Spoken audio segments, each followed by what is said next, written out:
안녕하세요. 오늘도 여러분과 함께 하나님의 귀한 말씀을 나누는 시간을 갖겠습니다. 오늘 제가 이제 여러분에게 전해드릴 말씀은 성령의 역사성에 관한 것입니다. 성령이라는 주제는 간단한 주제가 아니죠. 삼위일체 하나님의 한 위격에 관한 부분이기 때문에 할 말이 너무 많은 것이죠. 그러나 오늘은 그 성령에 대해서 중요한 몇 부분을 또 필요한 현재 우리에게 필요한 그 몇 부분을 제가 간추려서 말씀을 전해드리겠습니다.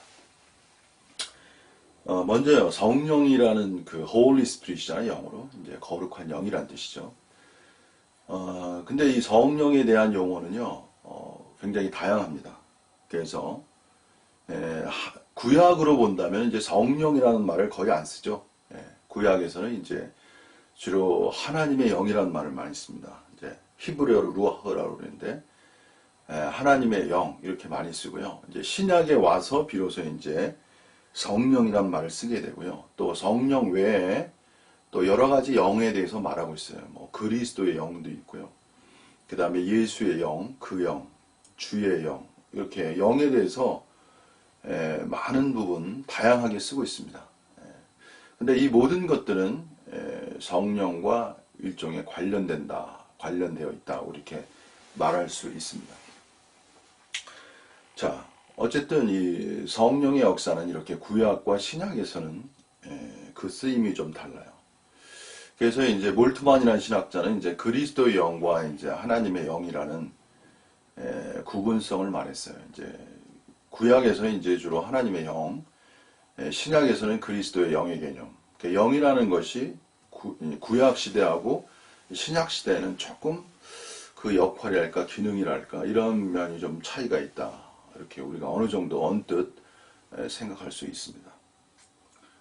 그리고 또 하나 말씀드린다면 성자의 사역과 성령의 사역은 다른 것이에요. 어떤 사역자 같은 경우는 성자, 하나님과 성자가 같고 성자와 성령이 같다는 일체론에 너무 강조하다 보니까 이게 성자의 사역이 무엇인지 성령의 사역인지 이제 구분되지를 않거든요.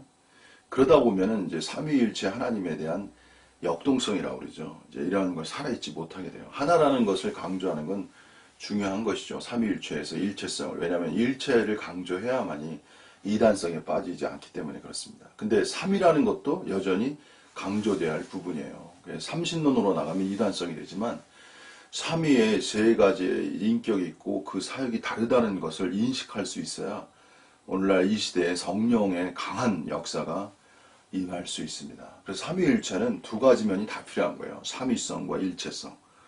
이 두 가지를 균형 있게 말할 수 있어야 일체로서의 하나님의 어떤 이단성에서 벗어날 수 있지만 삼위를 통해서 역동성, 창조성, 생명성이 나타나야 이 삼위일체가 진정한 삼위일체가 돼요. 이건 그야말로 비밀 중에 비밀인 거예요. 여러분, 삼위일체가 기독교에서는 너무나 문자화되었고 관념화되었고 그냥 삼위일체예요. 그러나 삼위일체야말로 이 최고의 신관인데 이 자체가 하나님 세계의 비밀이에요. 위대한 비밀이라고. 그리고 삼위일체의 그 갖는 그 생명성, 그 역동성이라고 그러죠.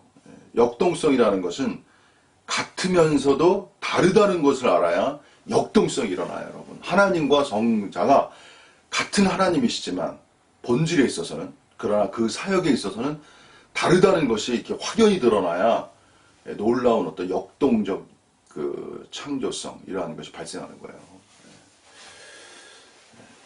근데 이러한 면에 대해서는 거의 사유를 하지 않죠.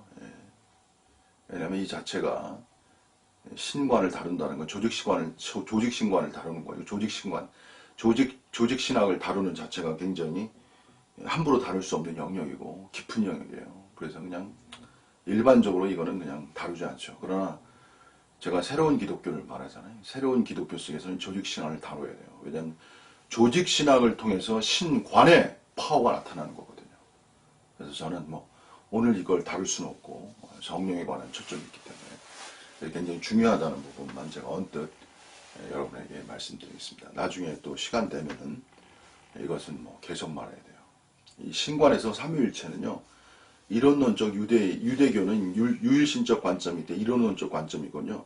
이론론적 관점이고,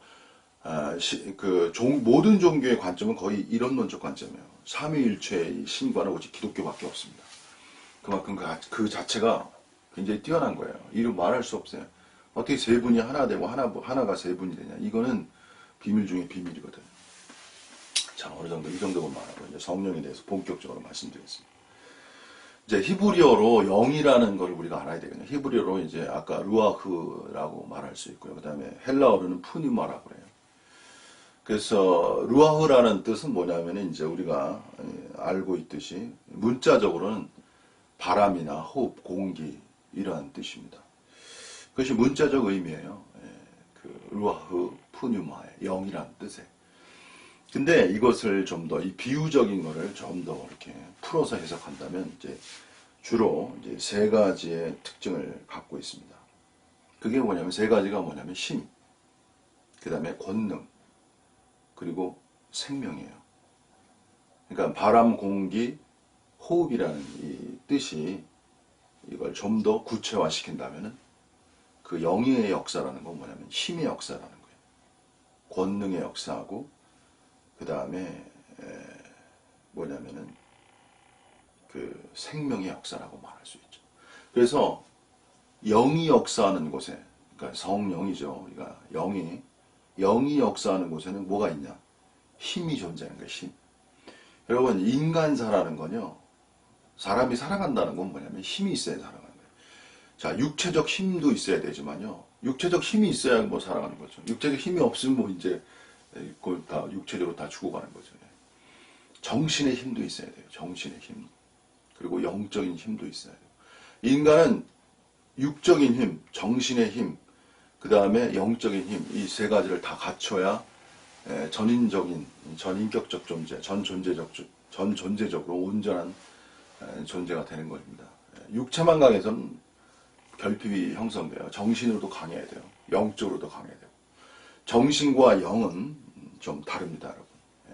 정신의 세계는 인간 세계와 결부된 곳이고요. 영의 세계는 하나님, 신의 세계와 결부된 영역이에요. 이 면에 대해서도 뭐 또 제가 나중에 또 설명해 드리겠고요. 자, 그래서요, 힘에 대해서 이사야서 40장 29절, 31절에 보면 이런 말씀이 있습니다. 많이 아시는 구절이죠. 피곤한 자에게는 능력을 주시며, 권능과 능력은 좀 관련이 있고요. 그 다음에 무능한 자에게는 힘을 더하시나니, 힘을 더하신다고 했죠. 소년이라도 피곤하며 곤비하며 장정이라도 넘어지며 쓰러지되, 오직 중요하죠. 구약에서 여호와를 앙망하는 자는 새 힘을 얻으리니 독수리의 날개치며 올라감 같을 것이요. 다름질하여도 곤비하지 아니하였고 걸어가도 피곤치 아니하리라. 약간 시적이죠. 시적입니다. 그러나 또 이 말은 실체적인 말이에요, 여러분. 시적이지만 하나님의 영은 인간에게 힘을 주시는 놀라운 역사를 수행하십니다.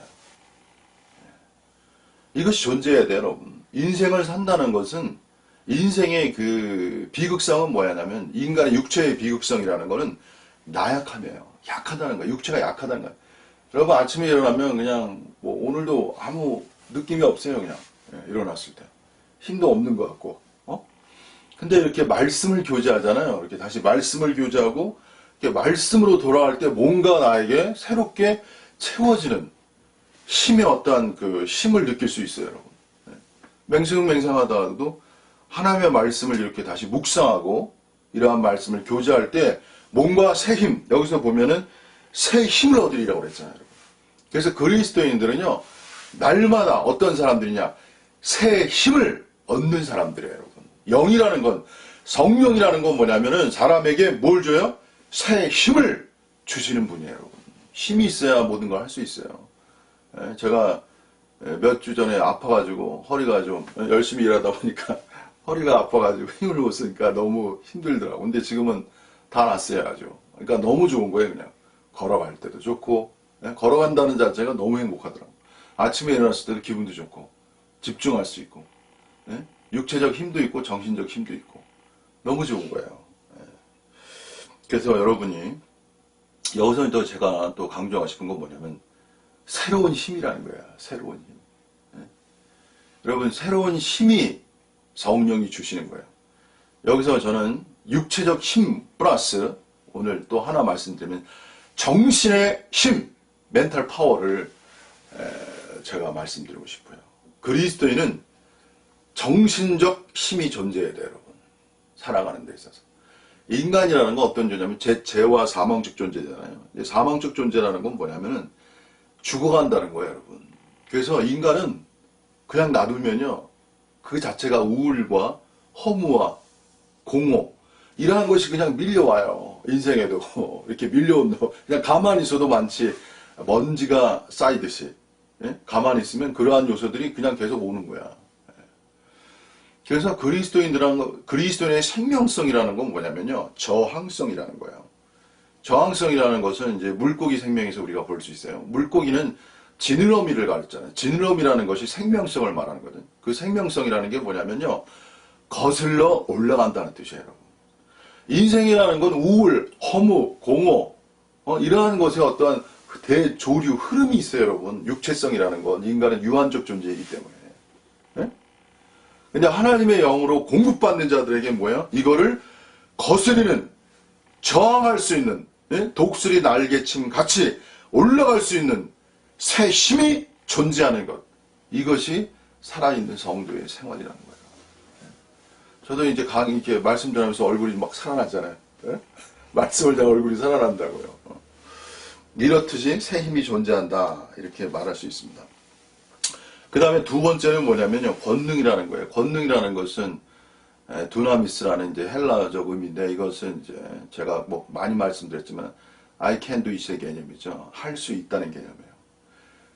인간적 존재는 아까 제가 나약성이라고 그랬죠. 육체성이라는 거. 나약하단 말이에요. 그 다음에 그 플러스 하나가 뭐냐, 무능력함이에요. 무능력. 인간은 이제 할 수 있는 것이 있고요. 인간은 할 수 없는 것이 있어요. 여러분. 인간이 할 수 있는 것과 할 수 없는 것이 있다는 것도 구분할 수 있어야 돼요. 모든 걸 다 할 수 없다 그러면 진짜 이제 절대주의적 관점, 은혜주의적 관점에서는 이제 모든 걸 할 수 없다 이렇게 얘기하죠. 하나님만이 다 하시고 인간은 아무것도 할 수 없다 이렇게 말하죠. 은혜주의적 관점, 절대주의적 관점, 신앙 안에서 영성주의자들은 그런 말을 합니다.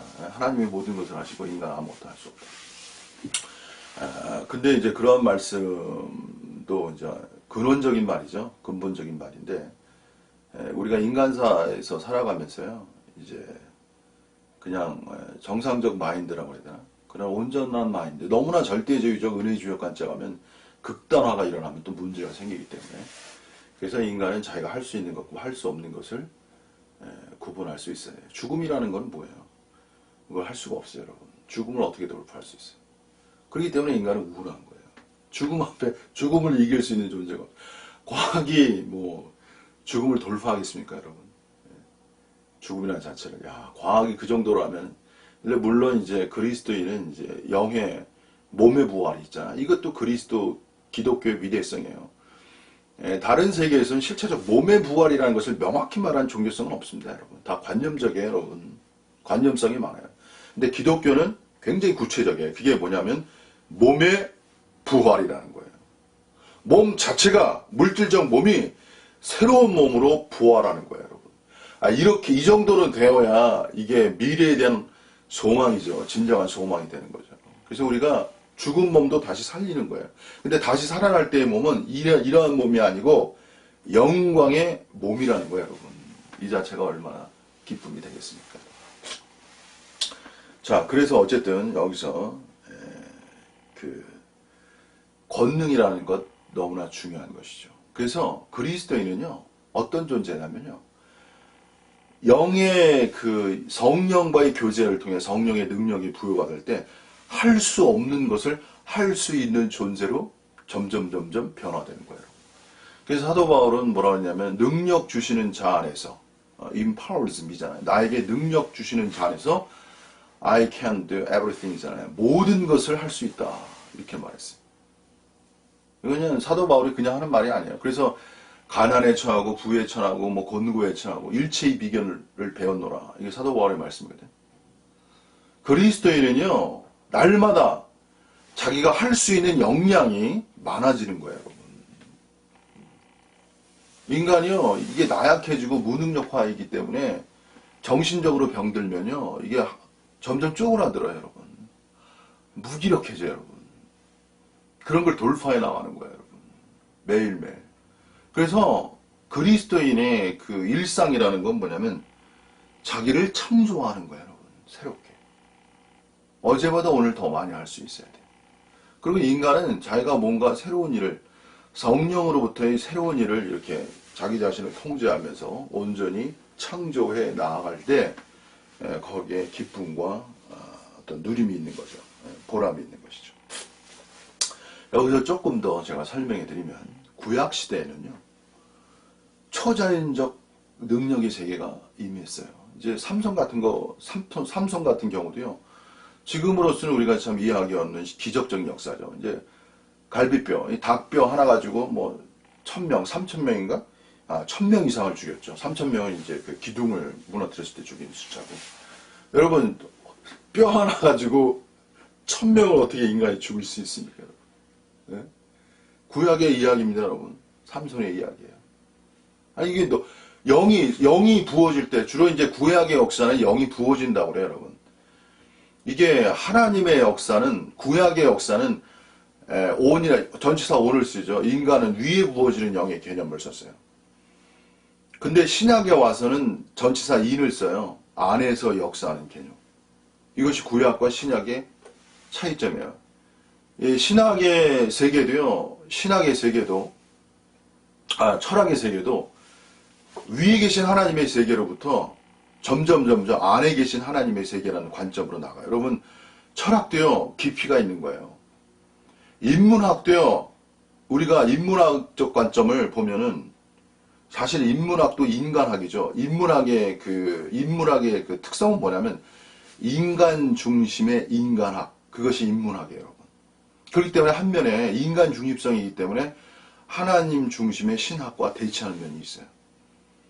그러나, 인간 중심이라는 그것도 큰 카테고리 안에서는 하나님 세계 속에 포함되는 거예요. 왜냐하면 인간이라는 것도 엄격히 말하면 하나님의 창조물이기 때문에 인간학을 제대로 공부하면요, 사실은 하나님과의 연결성이 존재하는 거예요. 냉정하게. 그래서 어떤 목사님, 또 신학자는 인문학을 어떻게 말하면 선용이라는 개념으로 말해요. 선용이라는 뜻. 선하게 사용한다는 뜻이죠. 그리고 루터나 칼빈, 이런 모든 사람도 다 인문학자였다는 거예요. 인문학자가 결국 성경학자는 거죠. 인문학, 중요한 게 뭐냐면요, 인문학은 인문학 안에서 인문학을 바라보잖아요. 근데 사실은요, 하나님의 세계 속에서 인문학을 논할 수 있어야 그 인문학은 제대로 된 인문학이 되는 것이고, 제대로 된 인문학이 복음의 내용이 되는 거예요, 여러분. 그래서 인문학도 깊이 연구해야 돼요, 사실은. 그냥 뭐, 분류도 마찬가지고, 모든 거는 갈수록 깊이 들어가야 거기서 우리가 사용하고, 선용하고, 활용하고, 유익한 것을 가져올 수가 있는 거예요. 그냥 피상적으로 분류도 알고, 공부도 뭐, 인문학에서도 하지 않고 이러면은, 기독교의 그 세계가 너무 약화돼요. 축소화되고. 이럴 게 아니에요. 인문학을 선도하고, 인문학을 압도할 수 있는 최고의 신학 세계를 열 수 있어야 기독교의 파워가 오는 거예요, 여러분. 이제 제가 보면 어떤 그냥 철학자가 있어요. 우리나라 우리 세간에. 그 목사님들이 말을 못해. 그 철학에 눌려가지고. 저는 너무 말하고 싶은 거예요, 그냥. 뭘 말하고 싶은 거예요, 진짜, 사실상. 인문학이라는 건요, 여러분. 이걸 아셔야 돼. 인문학자들은 인문학의 제한성이라는 관점을 몰라요, 여러분. 다시 말하면 인문학은 인문학이 갖는 빛과 어둠을 구분하지 못해요, 여러분. 인문학의 빛과 어둠은 오직 제대로 된 신학 체계 속에서 발견되어지는 거예요, 여러분. 그래서 인문학을 객관할 수 있는 것은 하나님의 세계라고요, 여러분. 인문학은 인문학이 가진 한계성을 잘 모른다니까요, 여러분. 인문학의 근반 출발이 인간의 무한 가능성으로부터 출발하기 때문에 인간의 한계성에 대해서는 생각하지 못한다고, 사실은. 이런 걸 사유할 수 있어야 됩니다. 자, 어쨌든. 그래서 구약에는 이러한 초자연적 역사가 이제 존재한 것이죠. 여러분, 저는 이렇게 말씀드릴 수 있어요. 하나님의 영의 역사죠. 구약시대는 주로. 하나님의 영의 역사는 그 사람의 몸에 놀라운 능력의 세계를 부여할 수 있는 그 세계라는 걸 여러분 아셔야 돼요. 구약은 구약으로서의 그 능력, 초자연적 역사가 있다는 것도 여러분 믿으셔야 돼요. 저는 신학과 이것이 전혀 무관하다. 저는 그렇게 생각하지 않습니다. 제가 때가 되면 이 면에 대해서도 제가 말씀드리겠어요. 근데 신약에서는 이러한 역사가 이렇게 나타나지 않아요. 뼈나하고 천명을 죽인 역사가 신약에서는 없어요, 거의. 신약에서는 이 영의 역사가, 아까 제가 구약에서는 주로 하나님의 영이라는 말을 썼잖아요. 근데 신약에서는 하나님의 영이라는 말이 거의 없어요. 그리고 뭐 그리스도의 영, 그 영, 성령, 이렇게 영이라는 호칭이 변화된단 말이에요. 그래서 성령이라는 세계가 신약에서는 주로 어떤 역사를 많이 하냐면 인격적 역사를 많이 해요. 뭐 사랑이나 사랑의 역사, 성령의 역사, 사랑, 희락의 역사, 양선의 역사. 성령의 열매가 9가지가 갈라디아서 있잖아요. 그게 초자연적, 육체적 힘의 역사를 말하지 않고 주로 인격적인 역사를 많이 얘기하고 있어요. 그래서 뭔가 그 흐름이 다르다는 걸 알 수 있습니다. 어쨌든 그런 것이 있고요. 그렇다고 해서 육체에 힘을 줄 수 있냐 없냐. 저는 분명히 성령은 육체에 힘을 줄 수 있다. 이렇게 말씀해 드릴 수 있어요. 이것은 로마서 8장에 어느 정도 암시되어 있습니다. 자, 여기서 좀 더 나아가서 이제 성령이라는 건 이제 그 모세의 경우에는 통치의 영이에요. 모세가 이제 이스라엘 민족을 다스릴 때 한계가 있어 혼자 그 많은 사람을. 그래서 70의 장로들에게 그 영을 부어줬단 말이에요. 그러니까 그 70인의 영이 영을 부여받을 때 통치할 수 있는 그 정신세계를 가질 수 있었어요. 여러분, 통치라는 건요, 보통 생각으로 통치할 수 없어요, 여러분. 인간사라는 건 그 자체가 문제가 많은 거예요, 여러분. 법정이라는 건 너무 까다로운 거예요, 여러분. 법정에서 선과 악을 구분한다는 것은 결코 쉬운 일이 아니에요. 선과 악이라는 것을 구분한다는 건 그렇게 간단하지 않아요. 그리고 여러분, 나이가 들수록 더 그랬습니다. 어린아이일 때는 뭐 선과 악이 명확히 구분되지만 나이가 들수록 여러 가지 환경적 요인, 생물학적 요인, 정신적 요인, 어떤 한 가지의 그 사건이 있더라 하더라도 그것은 복합적 사건이에요, 여러분. 예? 그냥 딸랑 뭐 사람을 죽였다 이 사건이라고 어떻게 죽였어, 왜 죽였어, 어떠한 상황이야. 이 복합적 상황이 있어요. 그게 우발적이야, 고의성이야, 의도성이야, 여러 가지가. 이게 우발적이면 형량이 줄어들어요. 어쩔 수 없는 인간의 약점이 있잖아요. 한계성, 그냥 감정의 약점이 있기 때문에. 우발성이면 이게 의도성, 고의성보다는 이게 차원이 다른 거기 때문에 형량이 줄어듭니다. 그래서 우발성이라고 많이 얘기해요, 변호할 때. 근데 이제 검사들은 고의성을 발견하는 거고 변호사는 이제 우발성이라는 걸 서로 이제 밝혀내는 거예요. 그래야 형량이 줄거든. 그만큼 이제 어떤 사건에 대해서 어떤 그 처리하는 것에 있어서 결코 쉽지 않은 거예요. 그렇기 때문에 통치라는 것은 반드시 뭐가 따라야 되냐면 지혜가 따라야 돼요, 여러분. 그래서 솔로몬도 마찬가지예요. 솔로몬이 그 천번제를 드리거나 1000번제 드리고 나서 무엇을 원했습니까? 어린아이다. 통치할 수 없다. 하나님께 뭘 구했어요? 지혜를 구했잖아요. 지혜가 있어야 통치할 수 있어요. 그래서 이 리더의 자격이라는 건 뭐냐면 여러분, 두 가지가 중요하잖아요. 그게 뭐냐면 통찰력. 어떤 통찰력이 중요하냐면 제가 한 마디 쓰겠습니다. 미래 통찰력이에요. 미래 예측, 미래 통찰. 미래를 통찰할 수 있어야 돼요. 미래가 어떻게 흘러가는가를 알 수 있어야 돼요. 그래서 미래를 올바르게 대처할 수 있는 사람. 그러니까 요셉이라는 사람이 결국은 그 미래를 갖다가 예측한 거 아닙니까? 7년 기근이 오고 7년 풍년이 온다는 걸. 그러니까 총리가 된 거예요. 미래를 예측했기 때문에. 그래서 미래를 예측한 사람은 미래를 해결할 수 있는 지혜가 있을 것이다. 이래가지고 그 요셉을 세운 거 아닙니까? 그래서 미래 예측과 미래를 예측할 수 있고 미래를 해결할 수 있는 뭐가 필요합니까? 지혜가 필요한 것이죠. 그리고 재판, 판결할 수 있는 능력. 이것이 통치력이에요. 이거는 성령의 능력이 필요한 것이죠. 저는 앞으로 정말 교회가 커지려면요, 저는 교회가 커진다는 개념이 반드시 성령의 역사에 의한 통치력이 생겨야 돼요. 이러한 통치가 아니고 인간적 정치력으로, 이렇게 해서 막 교회 문제 해결하는 것도 있어요, 여러분. 근데 하나님의 교회는요, 성령의 역사에 의한 통치력이에요. 제가 이런 면에 대해서도 인간 역사의 통치력은요, 그 특징이 뭐냐면 자기만 높아지는 거예요. 다른 사람들은 그냥 말을 듣는 사람화 시켜, 순종화 시켜가지고. 그래가지고 다른 사람은 발전이 안 돼. 자기만 유익해. 규결점으로는 그렇게 돼. 이게 거짓된 거예요, 여러분. 이게 바로 거짓이라는 거야. 이게 참사역이 아니에요. 하나님의 통치력이라는 건 뭐냐면 모든 사람을 부욕해 하는 거예요. 모든 사람을 새 창조하는 거예요. 모든 사람의 역량을 발전화시키는 거예요. 입술로는 뭐 그냥 발전화시킨다는데 하는 거 보면 결과로는 자기만 유익하게 되고. 여러분 이런 걸 구별할 수 있어야 돼요. 여러분.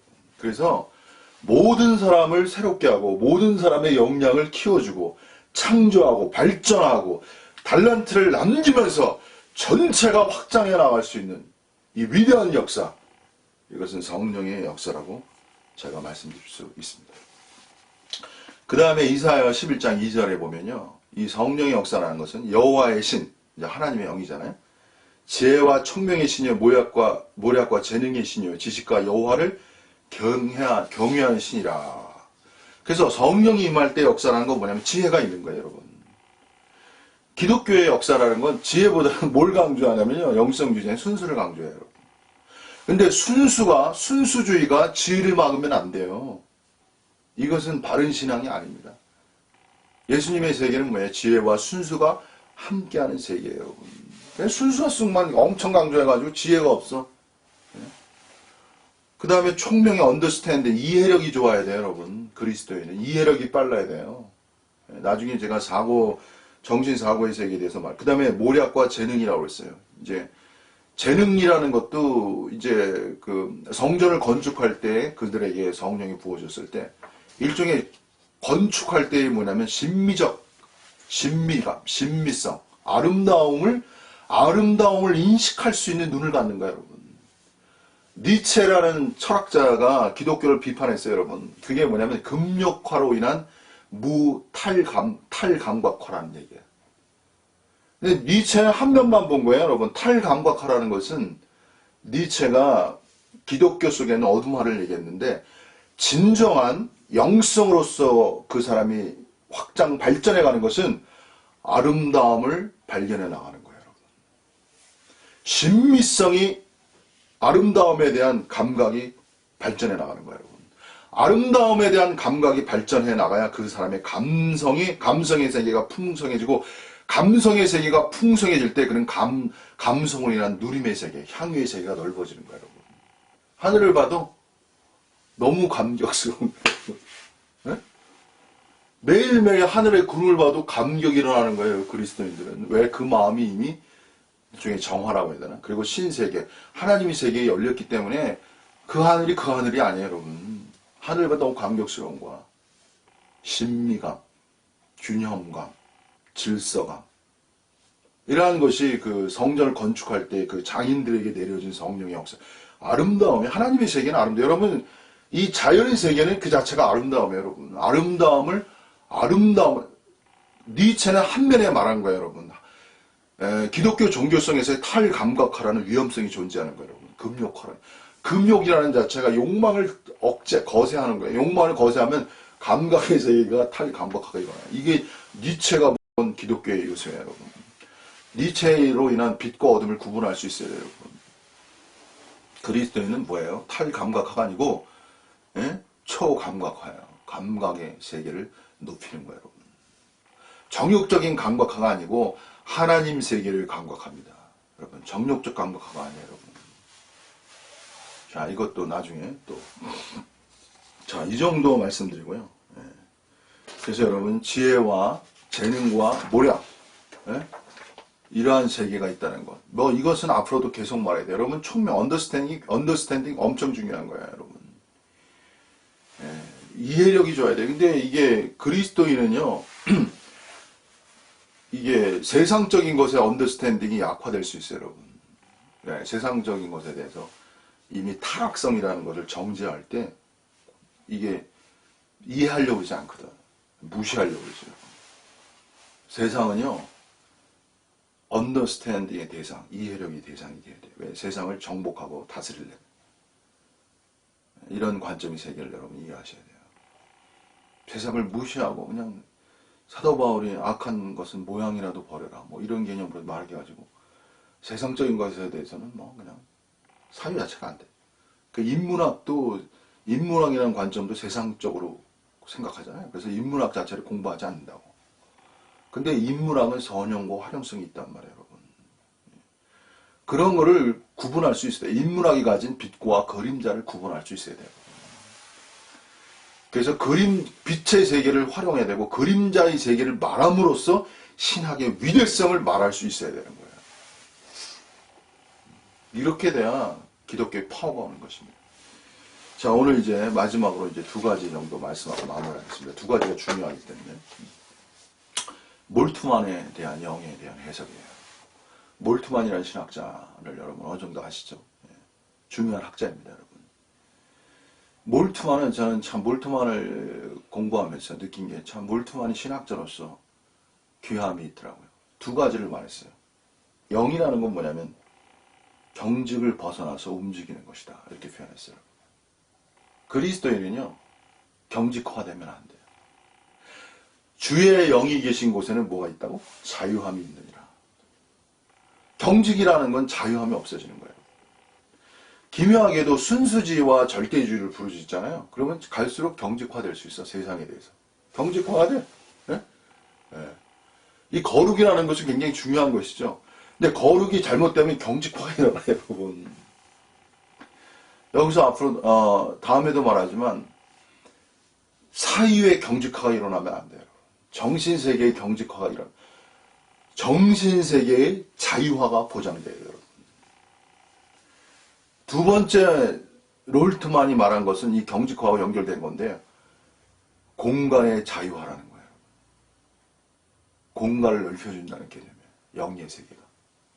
몰트만이 뭘 말했냐면 루하흐라는 영이 있잖아요, 히브리어로.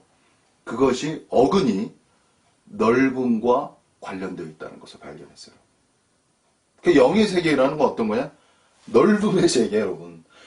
성령의 세계는요, 본질이 뭐냐면 어디가 강하냐면 창조성이 강한 거예요, 여러분. 성자의 사역의 핵심적 요소는 뭐냐면 구원과 성화적 차원이에요. 특히 구원의 성격이 강해요, 여러분. 그래서 기독교가 구원을 강조하는 거예요. 성령의 사역의 강조점은 뭐냐면 창조의 세계예요, 여러분. 창조가 발생하려면요, 공간이 넓어야 되는 거예요. 창의적이어야 돼요. 창의적 세계는요, 생각의 자유가 보장돼야 되는 거예요, 여러분. 여러분, 이 세계를 이해하셔야 돼요. 원래 영성주의자는요, 생각의 자유가 아니에요, 여러분. 영성은 뭐냐면, 베드로가 뭐냐면, 생각의 허리를 동이라, 이런 말이 있어요, 여러분. 그래서 영성주의자들은요, 생각을 될 수 있으면 제한하려고 그래. 왜? 생각 자체가 탈옥화되어 있기 때문에. 루터에 의해서 이성 자체가 이미 탈옥화되어 있기 때문에 생각이라는 요소를 제어하려는 속에 강해요, 여러분.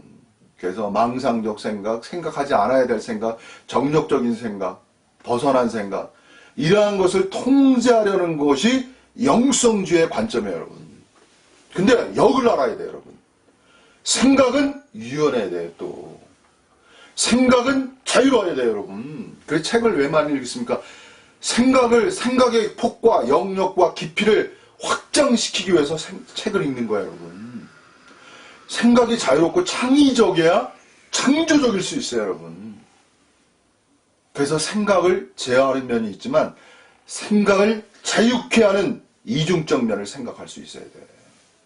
전 너무나 안타까운 것이 뭐냐면 영성주의를 강조해가지고 사람의 생각을 자꾸 제한하려고 그래. 제가 그런 사람이었어요. 그래서 항상 잘못된 생각이 일어나면 자꾸 통제하는 거야. 응?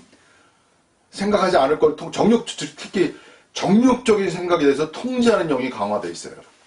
영성주의자. 그래서 역으로 생각의 자유성이 보장되지 않는다. 창의성이. 열린 공간이 확보되지 않는 거야. 그래서 몰트만의 신학자에 의한 공간의 자유성. 이 단어가 중요한 거예요, 여러분. 그래서 신학자가 신학자인 거예요, 여러분. 신학을 공부해야 돼요, 여러분.